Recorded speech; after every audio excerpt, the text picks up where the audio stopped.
Bonjour à tout le monde.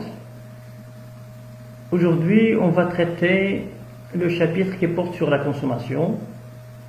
En fait, nous avons déjà entamé ce chapitre. On a vu la notion de consommation et également on a commencé la structure de la consommation.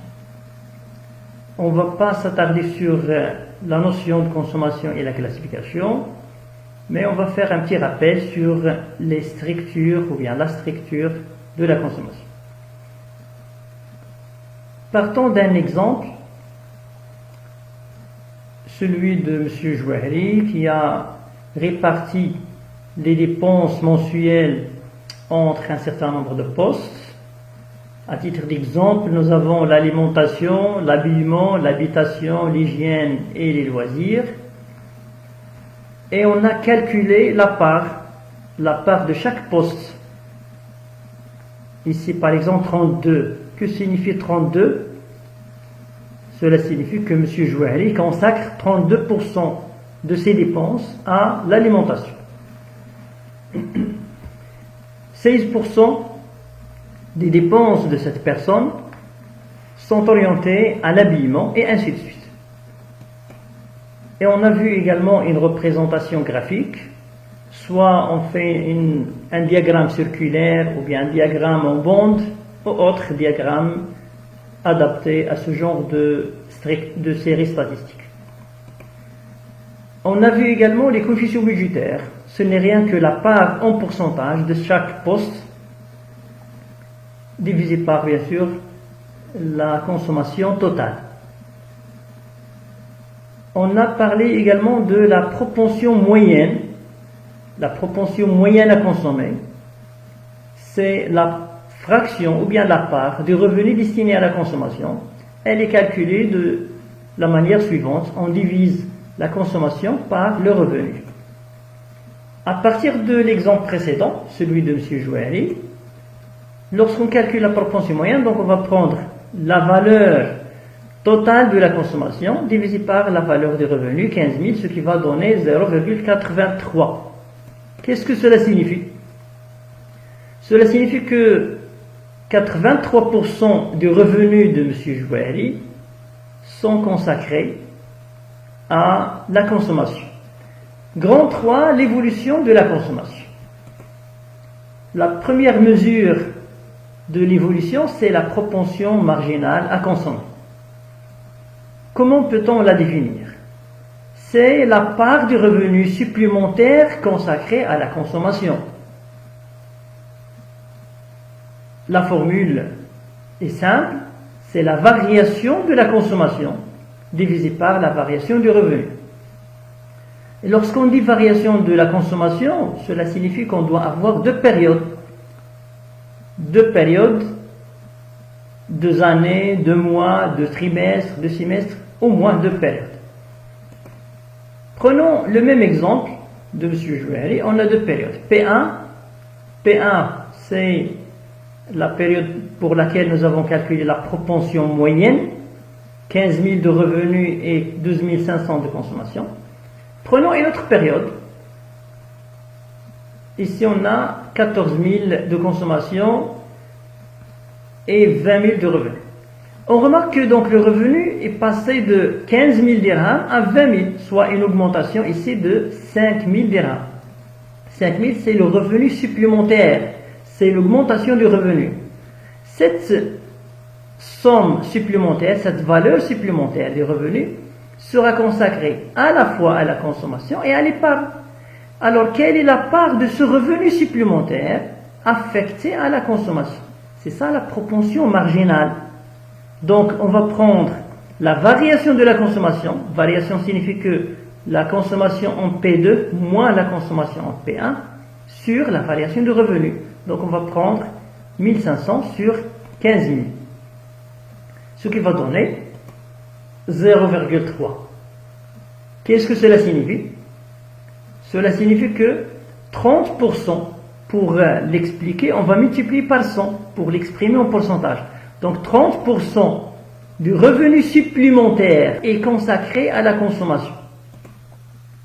La propension moyenne quant à elle, si vous calculez la propension moyenne de la première et de la deuxième période, vous allez trouver que la propension moyenne a connu une baisse de 0,83 à 0,7. Et cela vérifie la loi de Keynes. Deuxième mesure, à côté de la propension marginale, c'est ce qu'on entend par l'élasticité revenue de la consommation. C'est quoi l'élasticité? Elle permet de mesurer le degré de réaction de la consommation à la variation du revenu. Et pour la calculer, on va prendre la formule suivante. La variation de la consommation, c'est-à-dire la consommation en P2 moins la consommation en P1, divisé par la consommation initiale. Le tout divisé par la variation du revenu, divisé par le revenu. Prenons le même exemple, l'exemple précédent. Alors, on aura ici l'élasticité revenu égale 0,36. Le même exemple, revenez à l'exemple, vous l'avez sur votre cahier, et calculez l'élasticité revenu. Vous avez la formule maintenant, donc la variation de revenu et la variation de consommation. La variation de la consommation, c'est 14 000 moins 12 500, le tout divisé par la consommation initiale, 12 500, et le tout divisé par la variation de revenu sur le revenu, variation de revenu égale 5 000, divisé par le revenu initial, 15 000, ce qui a donné 0,36. Qu'est-ce que cela signifie? Lorsque le revenu augmente de 1%, toujours on met 1% ici, la consommation augmente de 0,36%. L'élasticité revenu égale 0,36. Si on divise par 1, le résultat ne sera pas changé. 1 est un élément neutre ici. Lorsqu'on multiplie ou on divise par 1, le résultat ne va pas changer. Donc, l'élasticité égale 0,36 sur 1. C'est-à-dire, si le revenu augmente de 1%, la consommation va augmenter de 30%. Si le revenu augmente de 1%, la consommation va augmenter de 0,36%. On peut multiplier par 100 et on va dire, si le revenu augmente de 100%, la consommation augmente de 36%. Les deux manières d'interpréter l'élasticité sont valables. Si on veut calculer l'élasticité suivant une autre méthode, on va prendre la propension marginale, C', divisé par la propension moyenne. Vous aurez le même résultat. À remarquer ici que l'élasticité de la consommation, l'élasticité revenu, parce qu'on peut calculer l'élasticité par rapport à autre chose, par rapport au prix par exemple, l'élasticité revenu est toujours entre 0 et 1. Si l'élasticité égale 0, qu'est-ce que cela signifie? Cela signifie que la consommation est rigide. Elle n'est pas influencée par la variation de revenu. C'est-à-dire, même si le revenu augmente, la consommation reste la même. Et si la consommation reste la même, alors la consommation en P2 moins la consommation en P1 elle sera 0. Et l'élasticité sera 0. Donc la consommation ne change pas, même si le revenu augmente. Si l'élasticité est proche de 1, cela signifie que la consommation est fortement élastique. C'est-à-dire, une petite variation de revenu entraîne une augmentation très importante de la consommation. Et si l'élasticité est proche de 0, donc on dit que la consommation est faiblement élastique, c'est-à-dire elle change, mais le taux de variation est faible. L'évolution de la structure de la consommation, il s'agit de déterminer les changements qui peuvent affecter les habitudes de consommation d'un ménage ou bien d'un pays. Par exemple, lorsqu'on prend ici la structure de la consommation au Maroc sur une période entre 1985 par exemple et 2001, vous avez 3 périodes différentes et on a un certain nombre de rubriques. Qu'est-ce qu'on remarque? Pour l'alimentation et l'habillement, les Marocains consacrent en moyenne 55,9% de leurs dépenses à l'alimentation et l'habillement en 1985. Mais en 2001,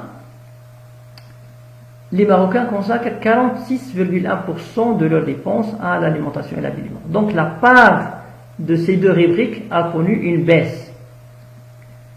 Pour l'habitation, y compris l'énergie, on constate que la part reste à peu près la même, constante, une petite variation. Par contre, pour l'éducation, la santé, le transport, et ainsi de suite, les loisirs, on a une augmentation de la part de ces rubriques. Donc, l'alimentation, sa part a connu une baisse. La part ou la fraction des dépenses consacrées à l'alimentation et l'habillement a tendance à baisser. Pour l'éducation, transport, loisirs, elle a tendance à augmenter. Et l'habitation et l'énergie, et les biens, les équipements ménagers, on a une certaine stabilité.